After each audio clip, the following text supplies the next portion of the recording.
मौजूद।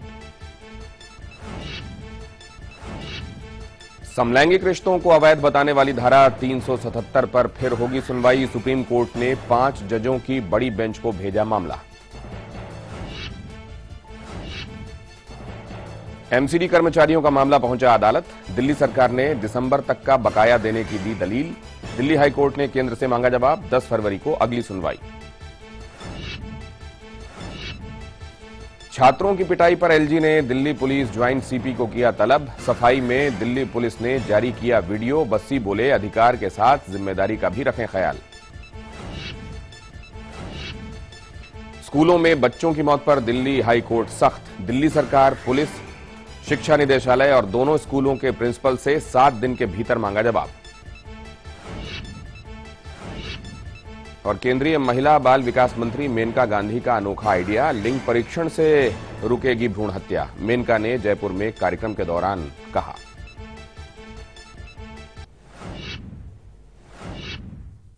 सत्रह लोगों में से 18 लोगों का जो नाम था उसमें मेरा नाम ही क्यों कटा है?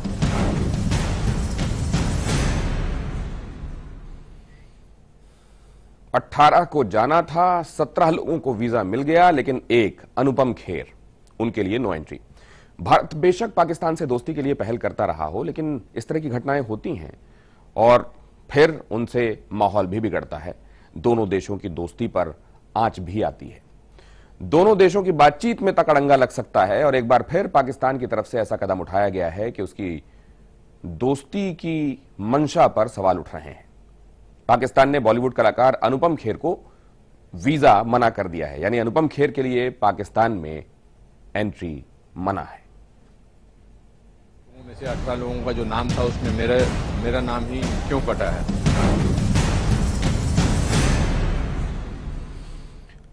मशहूर एक्टर जिन्हें हाल ही में पद्म भूषण भी मिला, उनको पाकिस्तान ने अपने यहां आने से मना कर दिया है। कराची में होने वाले लिटरेचर फेस्टिवल में अनुपम खेर नहीं जा सकते। यह लिटरेचर फेस्टिवल 5 फरवरी से शुरू होना है, जिसमें 18 लोग शामिल होने थे। 17 को पाकिस्तान का वीजा मिल गया, लेकिन अनुपम खेर के लिए वीजा की मनाही हो गई। पाकिस्तान ने मशहूर एक्टर अनुपम खेर को वीजा देने से इनकार कर दिया है। अनुपम को कराची लिटरेचर फेस्टिवल में शामिल होना था। कराची में 5 फरवरी से फेस्टिवल होना है।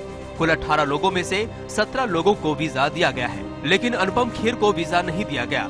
बताया जा रहा है कि पाकिस्तान अनुपम खेर से नाराज है।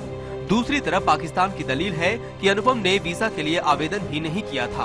पाकिस्तानी सरकार की ओर से वीजा नहीं मिलने की वजह से अभिनेता अनुपम खेर 5 फरवरी से शुरू होने वाले कराची साहित्य महोत्सव में भाग नहीं ले सकेंगे। मुझे हमेशा लगता है कि आर्ट्स और कल्चर का कोई बाउंड्रीज नहीं होती हैं एंड ऑल्सो एक डायलॉग होना बहुत ज़रूरी है। उस तहत में मैंने उनको हाँ बोल दिया था और उन्होंने काफ़ी छाप दिए थे पोस्टर कि मैं आ रहा हूँ। अभी मैंने सुना है कि पाकिस्तान हाई कमीशन वाले कह रहे हैं कि मैंने वीज़ा अप्लाई नहीं किया था। अगर मैंने वीज़ा अप्लाई नहीं किया था तो फिर वो 17 लोगों में से 18 लोगों का जो नाम था उसमें मेरा नाम ही क्यों कटा है? वीजा नहीं मिलने पर अनुपम खेर काफी दुखी है। वो महोत्सव में भाग लेने के बारे में आगे की ओर सोच रहे थे और वहाँ के लोगों के मन में गलतफहमी दूर करने के लिए मंच का इस्तेमाल करना चाहते थे। उन्होंने कहा कि हम उनके कलाकारों का भारत में स्वागत करते हैं। अगर भारत में एक जगह पर उनकी प्रस्तुति पर आपत्तियां होती हैं, तो दूसरी जगह उनका स्वागत होता है, लेकिन पाकिस्तान में ऐसा नहीं हो रहा है। कोई भी बात जो है एक डायलॉग से शुरू होती है और हम उनके सारे जो सिंगर्स हैं, उनके एक्टर्स हैं, उनका सम्मान करते हैं, यहाँ उनको अपने फिल्मों में काम देते हैं। बट हो सकता है कि मैं जो आज मेरा जो पॉइंट ऑफ व्यू है कश्मीरी पंडित्स को लेकर, जो मैंने वीडियो बनाया है या जो मैं प्रो प्राइम मिनिस्टर बात करता हूँ, मैं ये तो नहीं जान सकता भी उन्होंने क्यों मना किया है। बट ये सच है कि ये वीज़ा मुझे नहीं दिया गया। दरअसल 4 दिवसीय समारोह के लिए आयोजकों ने 18 भारतीयों को आमंत्रित किया था। कुछ ही दिन पहले पद्म विभूषण से सम्मानित खेर कम से कम 2 सत्र में भाग लेने वाले थे और महोत्सव के कार्यक्रम में उनके नाम का उल्लेख प्रमुखता से किया गया था। अनुपम खेर का पाकिस्तान में नो एंट्री पर बीजेपी ने उन लोगों से सवाल किया है जिन्होंने पाकिस्तानी गायक गुलाम अली के विरोध पर हाय तौबा मचाया था। ये वीजा डिनाई करने का कोई कारण नहीं था। ये वीजा डिनाइल एक गलत मैसेज भेजता है, जबकि हमारे दोनों देश लगे हुए हैं अपने संबंधों सुधारने के लिए। यह एक बहुत गलत मैसेज भेजता है। उन लोग को अपने मेंटालिटी को बदलना होगा। अगर संबंध सुधारने होंगे तो ये मेंटालिटी बदलनी होगी। पाकिस्तानी एस्टेब्लिशमेंट ने कहा है कि अनुपम खेर जी ने अप्लाई ही नहीं किया था। अनुपम खेर जी बहुत रिस्पॉन्सिबल आदमी है। उन्होंने कहा है कि उन्हें वीज़ा डिनाई किया गया है। 17 लोगों ने अप्लाई किया जाना था, जिसमें 16 लोगों को मिल गया है कि नहीं मिला। तो पाकिस्तानी साइड को एक्सप्लेन करना पड़ेगा कि ऐसा क्यों हुआ, क्योंकि जहां हम एक तरफ आर्टिस्टों को इनकरेज करते हैं, पाकिस्तानी आर्टिस्टों को भारत में आने के लिए, वहाँ भारत के आर्टिस्ट को अगर वहाँ जाने से मना किया जाएगा, खास करके एक व्यक्ति को इंगित किया जाएगा, तो ये बहुत चिंता का विषय है और पाकिस्तान को एक्सप्लेन करना पड़ेगा। और ये तो वहाँ सिर्फ एक लिटरेरी फेस्ट अटेंड करने जा रहे थे। दरअसल अनुपम ने हाल के दिनों में विस्थापित कश्मीरी पंडितों को लेकर आवाज बुलंद की है। भारतीय जनता पार्टी के करीब भी नजर आए हैं और असहिष्णुता जैसे मुद्दों को लेकर उन्होंने खुलकर सरकार का साथ दिया है। बॉलीवुड में अनुपम ऐसे कलाकार के रूप में उभरे हैं जिसने सरकार का खुलकर बचाव किया है। Bureau report, live India. Government of India जिनको रिकॉग्नाइज करती हो, 2004 में पद्मश्री, 2016 में पद्म भूषण जिन्हें मिल चुका है, जिन्होंने न सिर्फ देश में फिल्मों में काम किया है बल्कि विदेशी फिल्मों में भी काम किया है और उनमें से एक तो ऑस्कर विनिंग तक रही है, ऐसे अनुपम खेर को अपने यहां आने से पाकिस्तान ने मना क्यों किया है? और ये बात अब ऑफिशियली कही क्यों नहीं जा रही है कि हम अनुपम खेर को अपने यहां नहीं आने देना चाहते? इसको लेकर लीपापोती क्यों हो रही है? हमारे साथ ज्यादा अपडेट लेकर जुड़ रहे हैं हमारे संवाददाता सुधाकर द्विवेदी, और कुछ ही देर में हमारे साथ तान्या भी जुड़ेंगी। जानेंगे हम बॉलीवुड फ्रेटर्निटी इसको किस तरीके से ले रही है। लेकिन पहले सुधाकर, आपके पास क्या वजह हो सकती है और इस पर सीधा रुख पाकिस्तान क्यों नहीं दिखा रहा है? क्या यहां आपको हाई कमीशन से कहीं कोई साफ बातचीत पता चली? उनके मन में क्या है? नहीं, दरअसल इसमें जो अमीना सईद नाम की हैं, जो लिटरेचर का जो लिटरेचर फेस्टिवल चल रहा है वहां पे शुरू होने जा रहा है, उसकी वो स्पोक्स पर्सन है। उन्होंने कहा कि हमको इस बात के लिए कहा गया था कि अनुपम खेर को इस बात का संदेश दे दिया जाए कि वो वीजा के लिए अप्लाई न करें। दरअसल सवाल दिनेश इसका नहीं है, सवाल इसके आपको थोड़ा सा पीछे जाना होगा। इसके पहले इसी देश में, जिस भारत में कि पूरी दुनिया के कलाकारों का दिल खोल करके स्वागत किया जाता है, ऐसे देश में पिछली बार ये घटनाएं आई थी कि गुलाम अली को यहाँ आने पे तमाम सारे लोगों ने उसमें हंगामा मचा दिया था कि उनकी गजल का प्रोग्राम नहीं होगा। और जब भी भारत में पाकिस्तान के किसी भी मसले को लेकर के कोई रिएक्शन होता है तो उसका रिएक्शन पाकिस्तान से होना लाजमी है। लेकिन सवाल इस बात का है कि अगर 18 लोगों का नाम उस सूची में था, जिसमें से 17 लोगों को वीजा दिया गया, तो अनुपम खेर को वीजा क्यों नहीं दिया गया? यह बात अब जग जाहिर हो गई है कि अनुपम खेर न सिर्फ प्रो बीजेपी हैं, प्रो पीएम नहीं। अब दो बातें साफ कीजिए सुधाकर, आप ये बता रहे हैं क्या कि आयोजकों ने अनुपम खेर को फोन करके कहा कि आप अप्लाई ही मत कीजिए, लिहाजा उन्होंने अप्लाई नहीं किया, और फिर जब एप्लीकेशन नहीं गई है तो डिनाई करने का सवाल ही नहीं है, या उन्होंने अप्लाई किया था और बाद में उनको डिनायल मिला है? क्या हुआ है? अमीना सईद जो है वो कराची लिटरेचर फेस्टिवल की स्पोक्स पर्सन है। उन्होंने ये कहा कि अनुपम खेर को वीजा देने के लिए अप्लाई न करें, वो वीजा के लिए वो अप्लाई न करें, इसके लिए उन्हें पाकिस्तान कमीशन की तरफ, हाई कमीशन की तरफ से कहा गया था कि उनसे आप कन्वे कर दें कि वो वीजा के लिए अप्लाई न करें। ये मेरे हाथ में अमीना सईद का वो वक्तव्य है।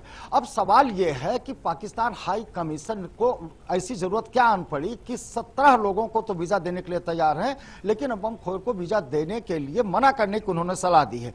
इसीलिए मैंने आपसे जिक्र किया कि इसकी पृष्ठभूमि में। अब दूसरी बात यह है कि अगर गुलाम अली एपिसोड से इसको जोड़ा जाएगा तो गुलाम अली को अगर मुंबई में गाने को नहीं मिला तो फिर वो लखनऊ में गाए, उनको कोलकाता में भी गाने का अवसर मिला, और लोग उनको सिर माथे पर लेते हैं, अपने दिलों में बसाते हैं गुलाम अली को।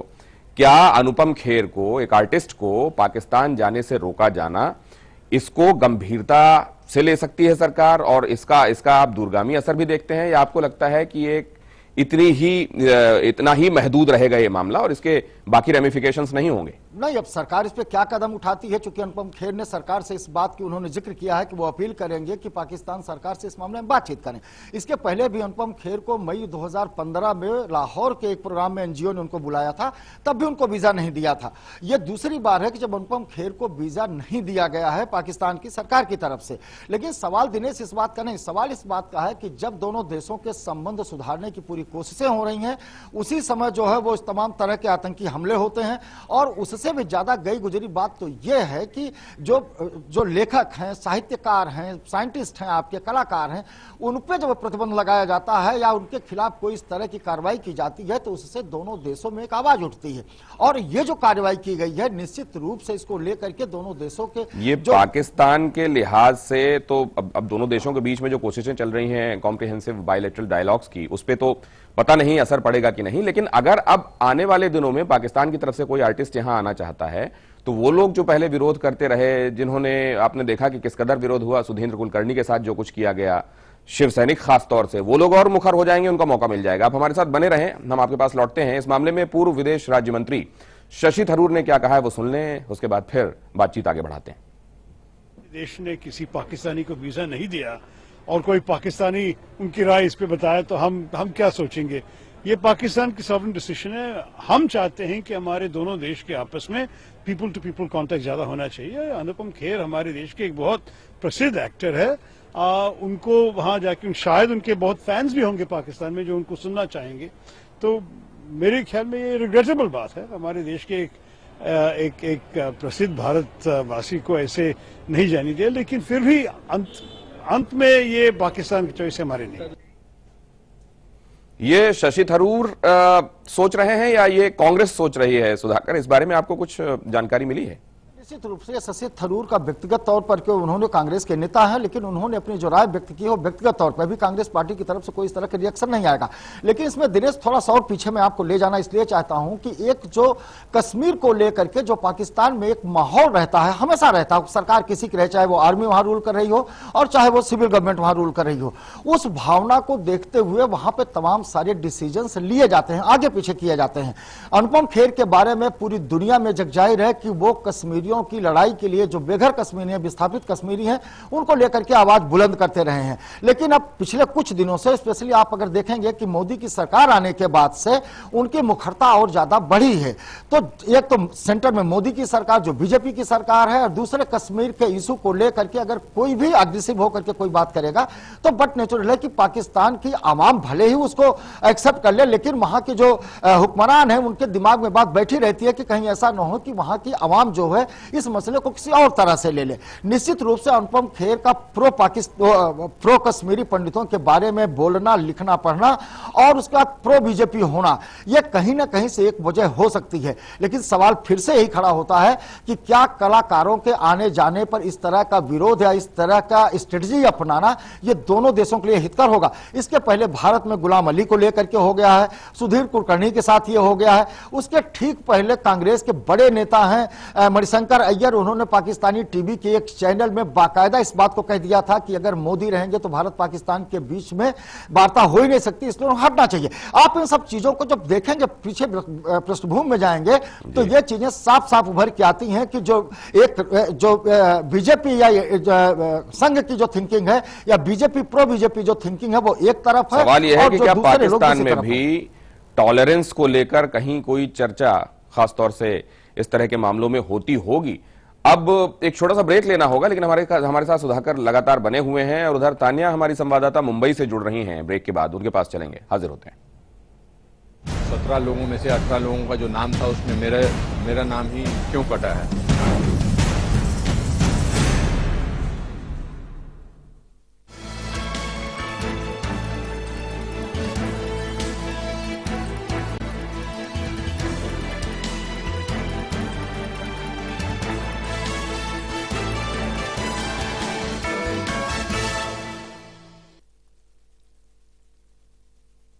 छात्र की पिटाई पर जंग।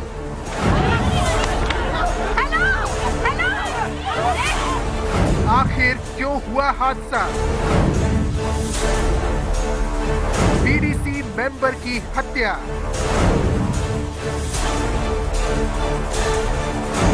जवाब दो सरकार, देखिए आज रात 8:30 पर। Roop Mantra Ayurvedic face cream and face wash. इसमें है 12 खास आयुर्वेदिक जड़ी बूटियों का संतुलित मिश्रण। ये कोई कॉस्मेटिक नहीं, आयुर्वेदिक औषधि है। वो जवाब ऐसे भी जिन्हें इंतजार है अपने सवालों का। कुछ ऐसे ही सवाल उठेंगे मेरे साथ। जवाब दो सरकार।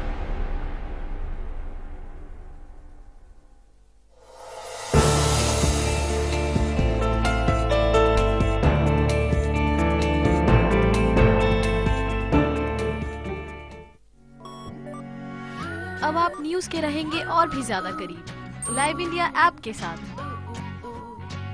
सिर्फ एक टच और आप हो जाएंगी न्यूज अपडेट, कभी भी कहीं भी।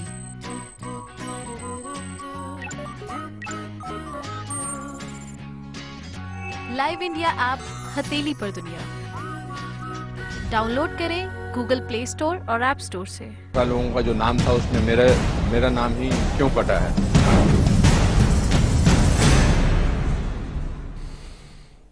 हिंदुस्तान पाकिस्तान के कलाकार को हमेशा के लिए यहां बसा लेता है, अदनान सामी।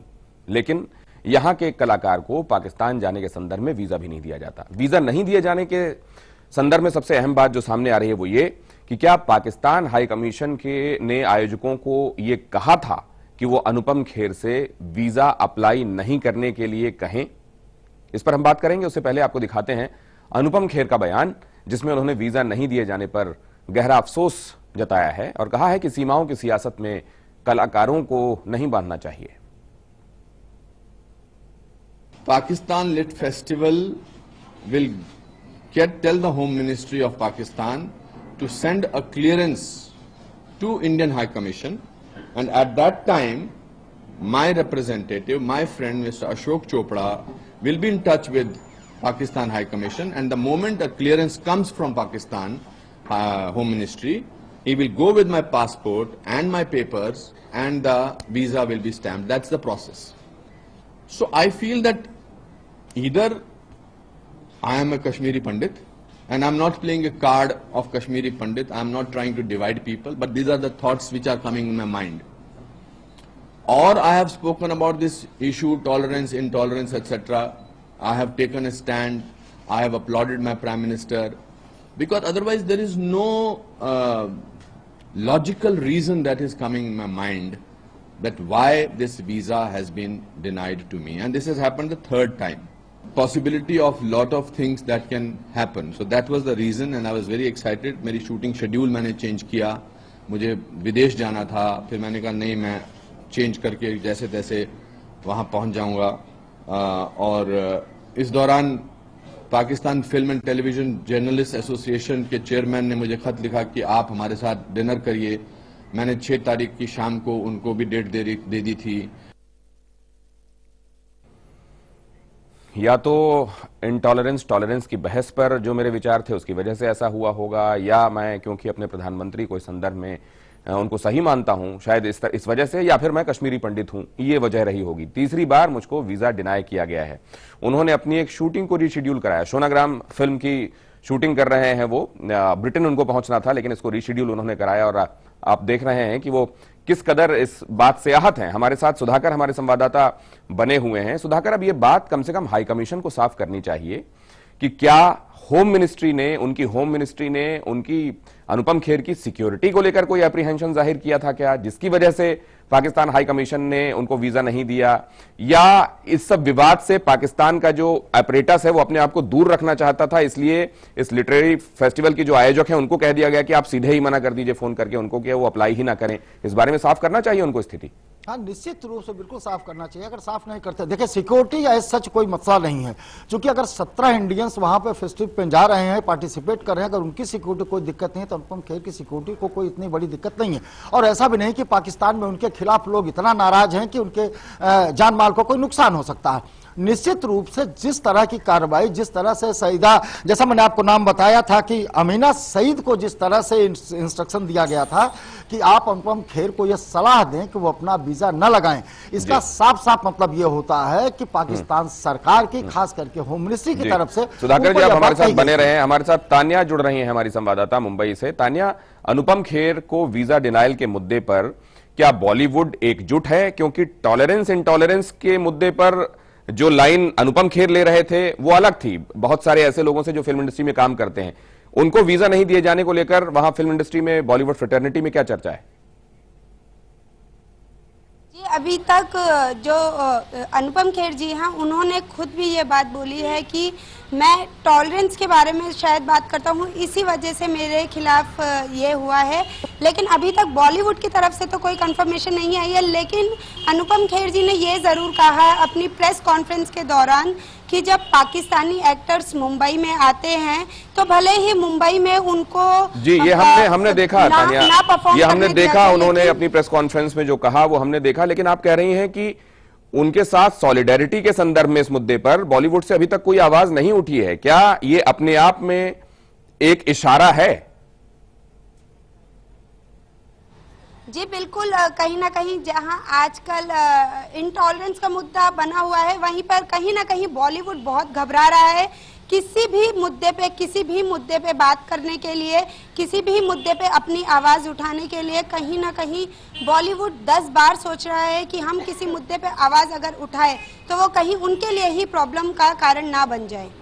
जी, शुक्रिया तानिया आपका ये जानकारी हम तक पहुंचाने के लिए। क्या बॉलीवुड वाकई ऐसा सोच रहा है, जैसा कम से कम ये रिएक्शंस जो प्रॉम्प्ट होते हैं बॉलीवुड की तरफ से वो अभी तक नहीं आए हैं, या शायद नहीं जाहिर किए जाने हैं, इसलिए अभी तक इतना डिले हुआ है? क्या ये दिखा रहा है कि अनुपम खेर वाले मुद्दे पर लोग साथ में नहीं आकर ये बता रहे हैं कि टॉलरेंस को लेकर उनकी जो राय है वो उनकी अपनी है?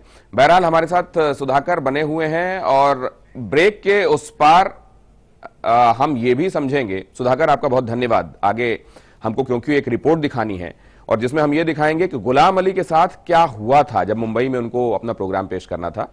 ये बात दीगर है कि उनको बाद में हिंदुस्तान में दूसरी जगहों पर अपने प्रोग्राम पेश करने दिए गए। छोटे से ब्रेक के लिए रुकेंगे। अनुपम को पाक में नो एंट्री। 17 लोगों में से 18 लोगों का जो नाम था उसमें मेरा नाम ही क्यों कटा है?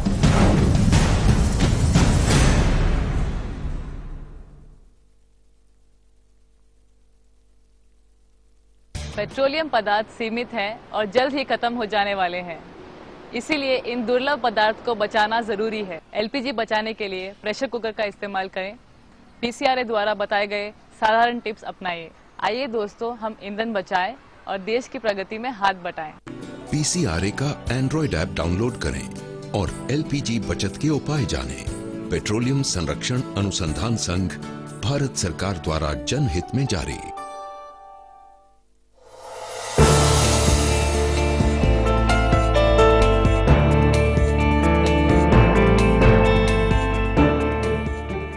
में से 18 लोगों का जो नाम था उसमें मेरा नाम ही क्यों कटा है?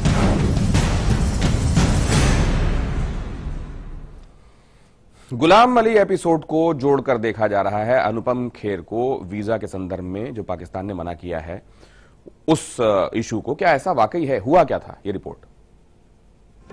अपनी धुन में रहता हूँ, अपनी धुन में रहता हूँ, मैं भी तेरे जैसा हूँ, अपनी धुन में रहता हूँ। ये वो शख्सियत हैं जो किसी पहचान की मोहताज नहीं। अपनी धुन में रहता हूँ। यह आवाज ही पहचान है और यह आवाज है जो कहती है कि मैं भी तेरे ही जैसा हूँ।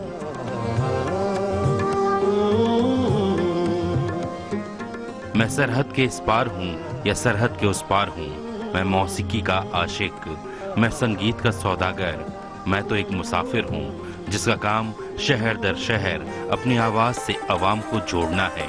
हम तेरे शहर में आए, मुसाफिर की तरह, हम तेरे शहर में आए, मुसाफिर की तरह। अली सरदार जाफरी का वो शेर याद आता है, तुम आओ गुलशनो लाहौर से चमन बरदोश, हम आए सुबह बनारस की रोशनी लेकर,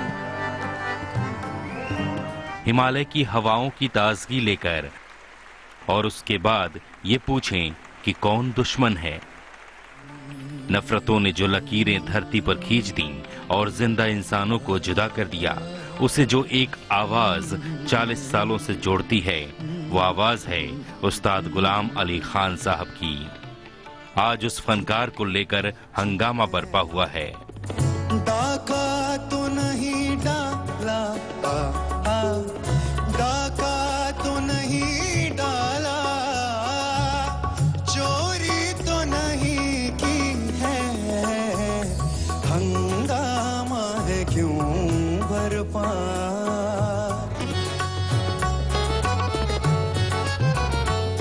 ठुमरी गजल के इस फनकार को सियासत का हंगामा करने वाले आंख दिखा रहे हैं, जबकि ये वो शख्सियत हैं जिसका अंदाज, जिसकी आवाज सुनने वालों को सहरजदा कर जाती है। चुपके चुपके रात दिन आंसू बहाना। क्लासिक मौसीकी से लेकर गजल गायकी और फिर बॉलीवुड में भी उस्ताद गुलाम अली खान के नाम ने एहतराम की ऊंचाइयों को छुआ। चमकते चांद को, चमकते चांद को टूटा हुआ तारा बना डाला, मेरी आवारगी ने मुझको आवारा बना डाला। चमकते चांद को टूटा हुआ तारा बना डाला।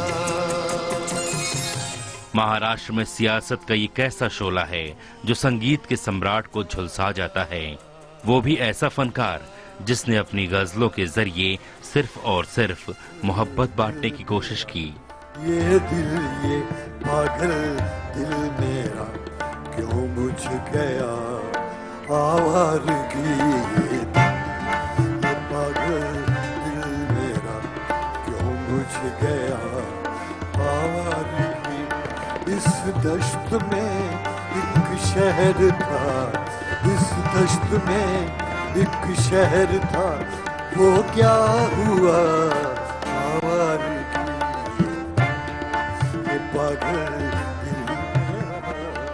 संगीत के जादूगर, प्रेम के संदेशवाहक और मौसीकी से मोहब्बत फैलाने वाले इस शख्स को दो मुल्कों की नफरत की आग क्यों भेंट की जा रही है? अपनी आँखों पे सजा रखे हैं जुगनू मैंने। आज एक उस्ताद चोट खाया हुआ है। आज गजल के आसमान पर चमकता एक सितारा इसलिए उदास है क्योंकि उसे किसी और के गम ने मार दिया। हमको किसके गम ने मारा ये कहानी फिर सही, किसने तोड़ा दिल हमारा, किसने तोड़ा दिल हमारा, ये कहानी फिर सही। Madhav Tiwari, live India, Delhi. हमको किसके गम ने मारा ये कहानी। 17 लोगों में से 18 लोगों का जो नाम था उसमें मेरा नाम ही क्यों कटा है?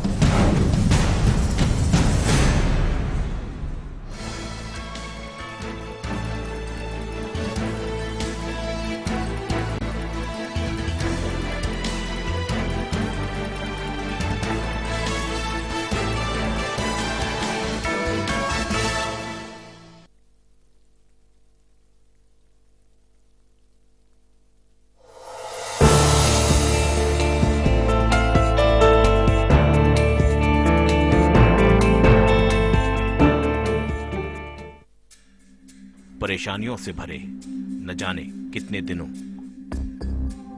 महीने और सालों का इंतजार जब खत्म हो जाए सिर्फ एक फोन घुमाने से, तो फिर आप उसे क्या कहेंगे?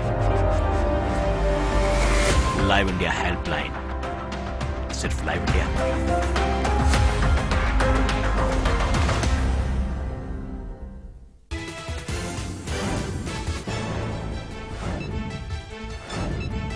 पाकिस्तान से वीजा नहीं मिलने पर बोले अनुपम खेर, मोदी की तारीफ करना या शायद कश्मीरी पंडित होना पड़ गया भारी, भारत सरकार से मामला उठाने की अपील। जम्मू कश्मीर में सरकार बनाने को लेकर शर्तों पर अड़ी महबूबा मुफ्ती, कहा माहौल बनाने के लिए केंद्र करे सहयोग।